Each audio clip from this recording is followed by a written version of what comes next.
Jay here, Stretford, Paddock. It's official. Mason Mount is a Manchester United player. We've had the announcement. We've had it all there. Clips of the back of his head, the top of his shirt. But now it has been made official. I'm just going to go onto the actual club website and see what they're saying about it all.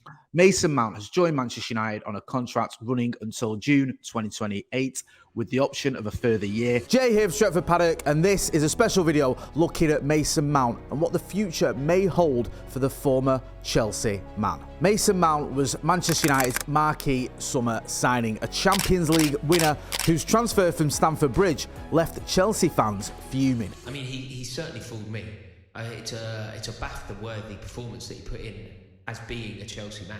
Mason Mount deserves an Oscar for his performance at convincing the world that he was a Chelsea man, that he loved Chelsea Football Club. Mount was a player Erik knew from years ago when their paths crossed at Vitesse Arnhem. And despite the England international having only about 9 or 10 months left on his contract at Stamford Bridge, Erik was determined to get his man and acted quickly to make him a £55 million signing for the Reds. So according to Sky Sports, Erik first bumped into Mason Mount when he was Ajax head coach. On loan at Vitesse Arnhem, the 18-year-old's free kick led to his side's third goal as they beat Ajax 3-2 in March 2018. Ten Hag, then in charge of just his 8th game at Ajax, reportedly tried to sign Mount for the Dutch club on loan from Chelsea the following season. 14 goals and 10 assists in his first full campaign of senior football, largely from central midfield, had caught Ten Hag's attention. The club went all out when Mount signed, handing him the coveted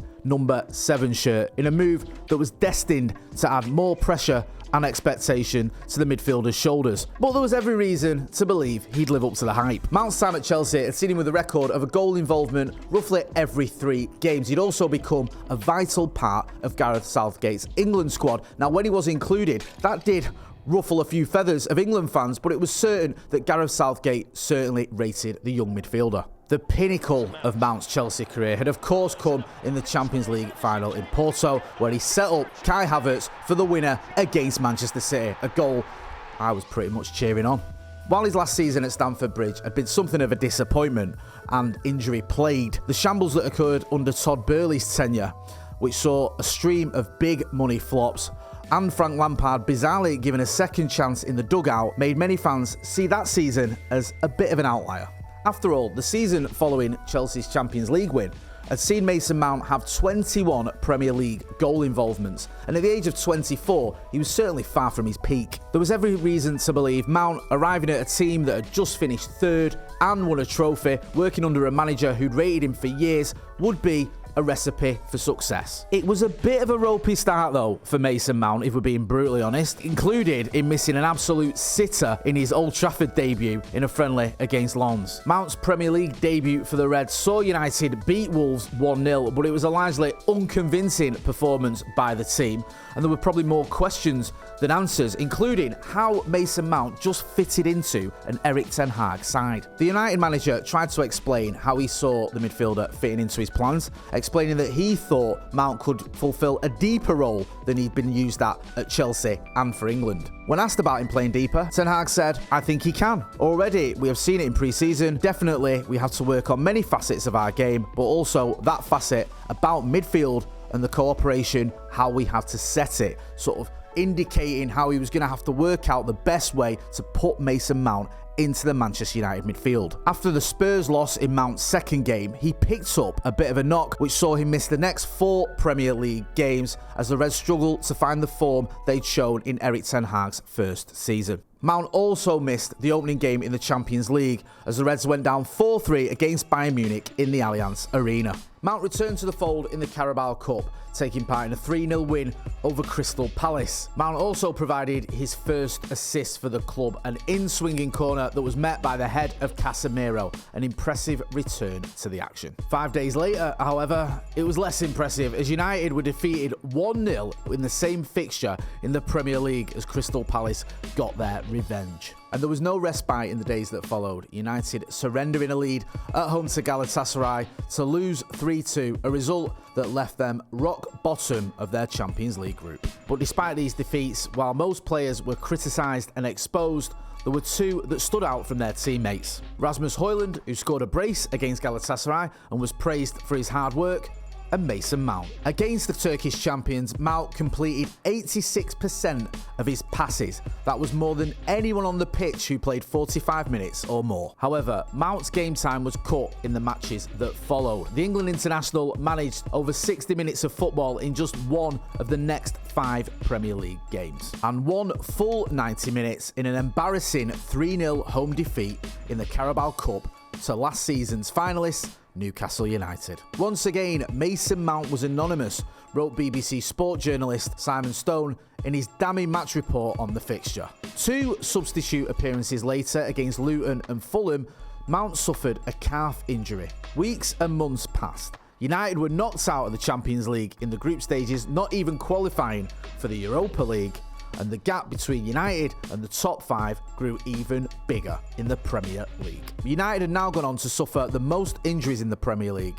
Mount, at the time, became just one of the earlier names on that list. In December, fans' attention turned to the underperforming manager Erik Ten Hag. Doubt over his future accelerated with Sir Jim Ratcliffe's takeover seemingly imminent.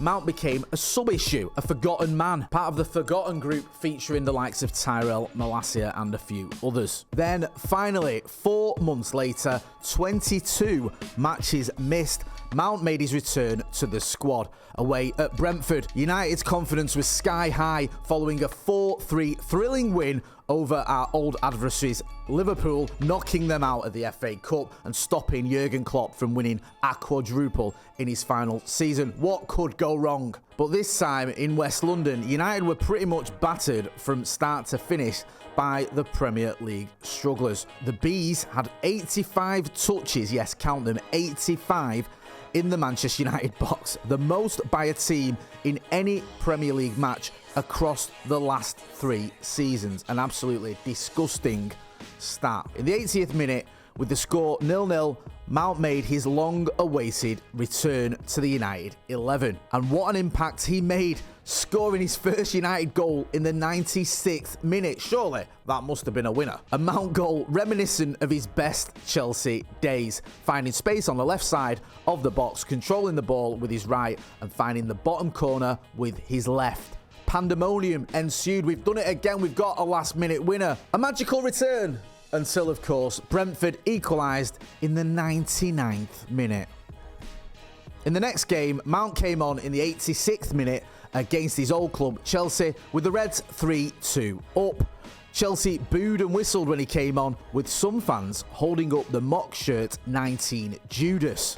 Mount's job was to hold the ball, defend and help United see the game out. And to be fair, Mount made 12 out of 12 successful passes and won 2 out of 2 tackles. But Chelsea equalised, Palmer scoring from the spot following a clumsy challenge by Delo in the box, even though I still maintain to this day it was not a penalty. I don't even think he touched him. And then to add insult to injury, deep into injury time, Chelsea got their 4th, as Mount pointed to the unmarked Palmer standing in the right side of the area before the corner was played to the Chelsea man. Mount ran out to him, but after one touch and then a strike, the ball deflected off McTominay, then past Onana. 4-3 to Chelsea. It was a difficult moment for Mount on his return. 2 late substitute appearances and non-stop injury time drama. But in the time he's done his job well. He's kept possession, got stuck in and even scored a goal. It's not his fault that United have left London dropping points deep into injury time. Neither was his fault,